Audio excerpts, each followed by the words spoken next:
बिस्मिल्लाहिर्रहमानिर्रहीम, अस्सलाम वालेकुम। हम बात करेंगे top news issues of the day. और आज सबसे बड़ा जो इवेंट था, जो सबसे बड़ी खबर है, जो सबसे ज़्यादा चीज़ डिस्कस हो रही है, वो है आसिफ अली जरदारी और बिलावल भुट्टो जरदारी की जो उन्होंने आज तकरीर की हैं, उनके हवाले से इस वीडियो में हम उनके मुख्तलिफ चीज़ों पे बात करेंगे। जो उन्होंने सुप्रीम कोर्ट में चलने वाले केस के हवाले से बात की, कुछ और ऐसी चीज़ें कि उस हवाले से फैक्ट्स क्या है, उस पर हम बात करेंगे। एक तो आज अहम बात यह थी कि बिलावल भुट्टो, आसिफ अली जरदारी दोनों ने आज ज़ियाउल हक, आसिफ जरदारी ने तो नहीं, बिलावल भुट्टो ने ज़ियाउल हक की तो बात की है, लेकिन आज ज़ियाउल हक की वाक़यात के हवाले से कोई जिक्र नहीं था, कोई मजम्मत नहीं थी।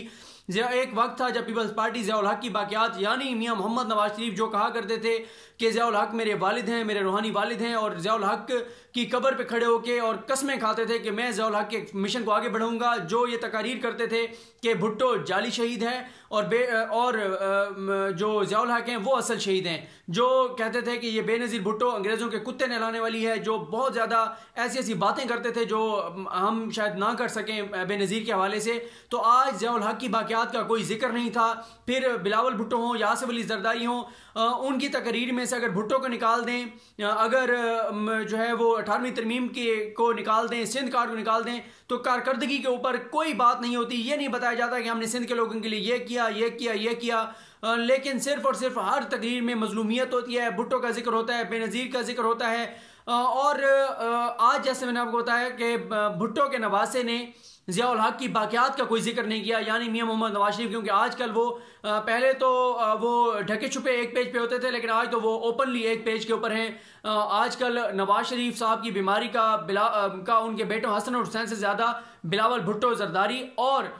उनके समधी इसहाक डार से ज़्यादा खुर्शीद शाह साहब जो अपोजिशन लीडर हैं उनको ज़्यादा फिक्र होती है। आज भी दोनों ने, आसिफ अली जरदारी और बिलावल भुट्टो ने कहा कि 18वीं तरमीम की वजह से हमारे खिलाफ केसेस बनाए जा रहे हैं। तो उन्होंने JIT रिपोर्ट में आने वाले जो फैक्ट्स हैं उन पे बात नहीं की। JIT ने जो बताया कि किस तरह से ओमनी ग्रुप को फ़ायदा दिया गया, ओमनी ग्रुप किस तरह से बिलावल के खर्चात बर्दाश्त कर रहा था, किस तरह से ओमनी ग्रुप को कर्जे दिए गए, कैसे ओमनी ग्रुप को सब्सिडी दी गई, कैसे ओमनी ग्रुप को गैर कानूनी तौर पर नवाजा गया। फिर उन बैंक अकाउंट से जिनसे आसिफ जरदारी ग्रुप को पैसे आए, उन बैंक अकाउंट्स का इनकार कहीं पे भी आज तक नहीं किया गया। और वो बैंक अकाउंट्स जो कि ओमनी ग्रुप के थे, जिनके जरिए बिलावल भुट्टो जरदारी के खर्चात उठाए जा रहे थे, और उन बैंक अकाउंट्स जिनसे अयान अली के टिकट जारी हो रहे थे, बिलावल के टिकट जारी हो रहे थे, उन अकाउंट्स में जहां से पैसे आ रहे थे, उन अकाउंट्स का आज तक इनकार नहीं किया गया। और आपको दिलचस्प बात यह बताऊं, ओमनी ग्रुप ने जिन फेक अकाउंट्स के जरिए मनी लॉन्ड्रिंग की, पैसे जिसमें आते थे, जिनमें किकबैक्स के पैसे आते थे, रिश्वत के पैसे आते थे, भत्ते के पैसे आते थे, उन अकाउंट्स को ओमनी ग्रुप ने एमनेस्टी स्कीम में डिक्लेयर किया हुआ है कि हाँ ये हमारे अकाउंट्स हैं और हम इनको डिक्लेयर कर रहे हैं। इसके बाद जो बहुत इंपॉर्टेंट बात है वो ये है कि आसिफ अली जरदारी और बिलावल भुट्टो ने आज ऐलान किया है कि वो इस्लामाबाद आ रहे हैं, इस्लामाबाद की तरफ मार्च करेंगे। उसकी वजह उन्होंने बताया है कि अवाम बहुत तंग आ गई है, मौजूदा हुकूमत से बहुत महंगाई बढ़ गई है। तो आज 4 अप्रैल है, याद रख लीजिए आज की तारीख। अब आपने रोजाना पीपल्स पार्टी के जितने लोग ट्विटर के ऊपर हैं उनसे आपने पूछना है, जो जहां मिले उनसे पूछें कि जी कब फिर आप लॉन्ग मार्च कर रहे हैं, ताकि पता चले, ताकि हम भी देखें कि अवाम किस तरह से ऐसी पार्टी के साथ निकलते हैं। अवाम को मौजूदा हुकूमत पे जरूर कुछ तहफ़्फ़ुज़ात हैं, जिस तेजी से महंगाई बढ़ रही है, कुछ ऐसी चीज़ें हैं जिनको कंट्रोल किया जा सकता था। अवाम के तहफ़्फ़ुज़ात ज़रूर हैं, लेकिन मैं ये समझता हूँ कि अवाम में इतना शऊर ज़रूर आ गया है कि अवाम ये समझती है कि इस वक्त जो मौजूदा हुकूमत को जिस बहरान का सामना है, वो बहरान इस हुकूमत की वजह से नहीं है, बल्कि पिछले 10 सालों की वजह से है, जो कि पीपल्स पार्टी और नून लीग का दौर था। तो अच्छी बात यह है कि ऐलान करें आसिफ अली जरदारी और बिलावल कि हम इस्लामाबाद की तरफ जा रहे हैं, यहाँ आके धरना दें। जैसे आसिफ अली जरदारी ने कहा कि मैं सड़कों पे सोऊंगा, लेटूंगा, जैसे वो नून लीग वाले कहते थे कि हम टैंकों के आगे लेटेंगे, इसी तरह जरदारी साहब ने कहा कि मैं इस्लामाबाद की सड़क पे लेटूंगा खुद और रहूंगा, सोऊंगा, बिलावल भी वहीं सोएगा। तो फिर हम देखते हैं कि कितने लोग जो है पीपल्स पार्टी के साथ आते हैं और कब तक ये धरना जारी रहता है। गो के इमरान खान ये कह चुके हैं कि कंटेनर भी देंगे, खाना भी देंगे, फैसिलिटेट भी करेंगे, आप आएँ। मौलाना फजल रहमान साहब को भी बहुत जल्दी है, क्योंकि मौलाना फजल रहमान साहब का तो मसला ये है क्योंकि वो खुद असम्बली में नहीं आ सके और उनके दिन रात बड़ी अजियत में गुजर रहे हैं। मौलाना फजल रहमान के पास अगर सरकारी गाड़ी ना हो, अगर कोई वजारत ना हो, तो उसके बगैर मौलाना फजल रहमान साहब का सांस लेना भी उनके लिए महाल हो जाता है। उनकी तो समझ आती है। देखते हैं कि अब आसिफ अली जरदारी और बिलावल भुट्टो जो है वो कब आते हैं, क्योंकि जरदारी साहब ने कहा है कि इमरान खान जो है वो पाकिस्तान को 50 साल पीछे ले गया है, और अगर मजीद कुछ टाइम इमरान खान रहे तो 100 साल पीछे रह जाएंगे। काश कि आज आसिफ अली जरदारी बताते कि उन्होंने और उनके दोस्त और बिलावल के अंकल मियां मोहम्मद नवाज शरीफ ने अपने दौर में जो 30,000 अरब कर्जा लिया था, वो 30,000 अरब कहाँ खर्च हुआ, कहाँ गया। काश आज बिलावल भुट्टो और आसिफ अली जरदारी बताते कि जो वफाक ने 90,000 करोड़ 10 सालों में दिया है पीपल्स पार्टी को, वो सिंध में कहाँ कहाँ पे लगाया था कि हम भी देख सकते हैं। और ये भी बताया जाता कि मुझे यूट्यूब पे किसी ने अच्छा कमेंट किया हुआ था कि 90,000 करोड़ तो वो है जो कि वफाक ने दिया था, बाकी जो सिंध से इकट्ठा होता है, जो टैक्स होता है, वो अलग है। तो काश आज बताया जाता कि हमने सिंध के इस इलाके को जो है वो इन इलाकों से आगे ले गए हैं, हमने सिंध के लोगों को ये सहूलियात दी, हमने सिंध में ये किया, अगर लोगों ने हमें वोट दिए तो हमने उनको ये सहूलियात दी, फलां अस्पताल मैंने बहुत बेहतर बना दिए। लेकिन आज वही मजलूमियत थी, वही 18वीं तरमीम थी, वही सिंध कार्ड था, वही वफाक के खिलाफ नफरत थी, वही इस्टेब्लिशमेंट के खिलाफ धमकियां थी, वही जुडिशरी को धमकियां थी, वही पाकिस्तान मुखालिफ बयानियां था, वही कलअदम तंजीमों के हवाले से जो इंडिया का और दीगर मुल्कों का पाकिस्तान के खिलाफ मौक़िफ़ है, वही दोहराया गया।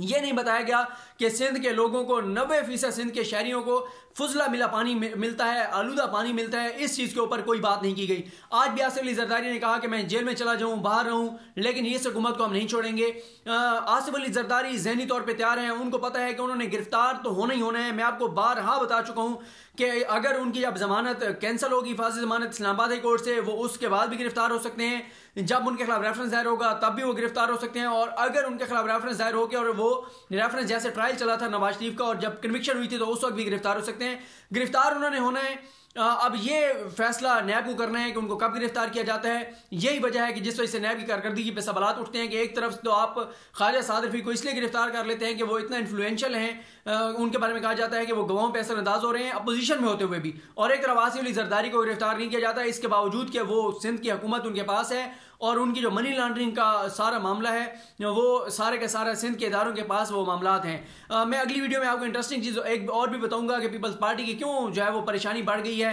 क्योंकि एक तो आसिफ अली जरदारी साहब को नोटिस जारी हो गया है, वो उस केस के बारे में बताऊंगा जो उस्मान डार की दरखास्त है इस्लामाबाद हाई कोर्ट से, और दूसरा जो एक पहला रेफरेंस है उसकी तारीख भी मुकर्रर हो गई है। तो मैं ये समझता हूँ कि आसिफ अली जरदारी और बिलावल का ये जो बयान है कि हम इस्लामाबाद की तरफ मार्च करेंगे, ये सिर्फ एक हुकूमत को प्रेशराइज करने के लिए है। ये उसी तरह का बयान है जिस तरह से शहबाज शरीफ कहते थे कि मैं आसिफ अली जरदारी को लाहौर की सड़कों पे ना घसीटा और पेट फाड़ के चीर के अवाम का लूटा हुआ पैसा ना निकाला तो मेरा नाम शहबाज शरीफ नहीं है। और जितनी आज बिलावल भुट्टो ने तकरीर की उसके बाद कोई हाइप क्रिएट नहीं हुई पूरे मुल्क के अंदर, इसलिए कि लोग अब समझते हैं, ये चीज़ें जानते हैं, और पीपल्स पार्टी एक तरह से इररेलेवेंट होकर रह गई है, या सिर्फ अंदरून सिंध की जमात बन के रह गई है। फिर जो 18वीं तरमीम के वाले से उन्होंने बात की, 18वीं तरमीम में बाकी बहुत चीज़ें बहुत नेगेटिव थी, जिस तरह से सूबों को जो है वो फंड्स दिए गए, सूबों ने वो फंड आगे अजलाब में देने थे, ज़िलों ने वो तहसीलों में देने थे, नीचे तक खर्च होने थे, लेकिन वफाक फंड सूबों को तो दे देता है, सूबे नीचे जो है वो बल्दियाती नुमाइंदों को नहीं देते, जिस वजह से वो फंड जो है वो खर्च नहीं होता जहाँ पे होना चाहिए, और फिर वो लूट मार की नजर हो जाता है। बिलावल ने कहा कि एक लात से मैं इस हुकूमत को गिरा दूंगा। मैं दोबारा कह रहा हूँ कि देखते हैं कि कब बिलावल साहब आते हैं। और फिर 120 अरब की बिलावल ने बात की कि 120 अरब वफाक अगर देता तो हम ये कर देते, हम वो कर देते। काश कि आज बिलावल कहते कि मैं वफाक की तो मजम्मत करता हूँ कि उन्होंने 120 अरब नहीं दिया, लेकिन मैं अपने जो मेरे पास जदादें हैं, मैं सारी जदादों को बेच के और अपनी वालदा के नाम पे सिंध के अंदर एक हॉस्पिटल शुरू करने जा रहा हूँ, या मैं हुकूमत वो कहते हैं कि बेनज़ीर इनकम सपोर्ट प्रोग्राम को बंद करने जा रही है, जो कि नहीं करने जा रही, लेकिन फिर भी बिलावल कहते हैं कि वो तो बेनज़ीर का नाम तब्दील कर रहे हैं, लेकिन मैं अपनी माँ के नाम पे चैरिटी करूँगा, और मैं अपनी माँ के नाम पे चैरिटी फंड कायम कर रहा हूँ, एक वेलफेयर सोसाइटी बना रहा हूँ, और मैं अपनी माँ के नाम पे एक अस्पताल भी चलाऊँगा, और ये जो 2000-3000 हर माह लोगों को मिलता है वो भी मैं अपनी उन अरबों खरबों की जायदादों में से दूंगा जो कि मेरे पास हैं।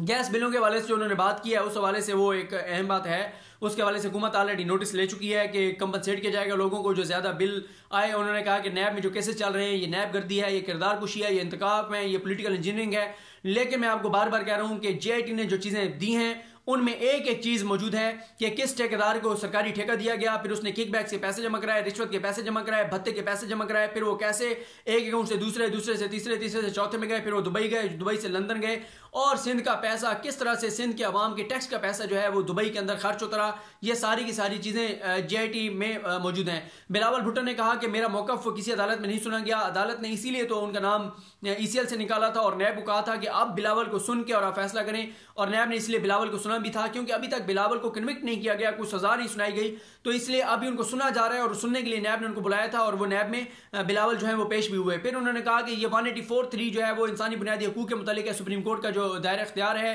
जो आस्को नोटिस का इख्तियार है। तो साकिब निसार साहब ने क्यों आस्को नोटिस लिया था इस केस के अंदर? तो इस केस के अंदर साकिब निसार साहब ने इसलिए आपको नोटिस लिया था कि ये अवाम के टैक्स को के लूट मार का मामला था, मनी लॉन्ड्रिंग का मामला था, करप्शन का मामला था, बड़े पैमाने पे अरब रुपए की करप्शन का मामला था, जहां पे फलूदे वाले के, कुल्फी वाले के अकाउंट से पैसे निकल रहे थे, एक मजदूरी करने वाले के पैसे से के अकाउंट से करोड़ों रुपए निकल रहे थे। तो वहां पे जरूरी था कि इसको इन्वेस्टिगेट किया जाता। फिर उन्होंने कहा कि ये केस सुस्त रवि का शिकार नहीं था, बैंकिंग कोर्ट में केस जो है वो चालान पेश हो चुका था। उनको पता होना चाहिए कि सुप्रीम कोर्ट के आस्को नोटिस लेने के बाद पहली FIR हुई थी, वरना तो 3 साल से ये मामला पेंडिंग था और चौधरी निसार के मामले में ये चीज सामने आई थी, लेकिन चौधरी निसार ने, नवाज शरीफ ने इस पर कुछ भी नहीं किया था।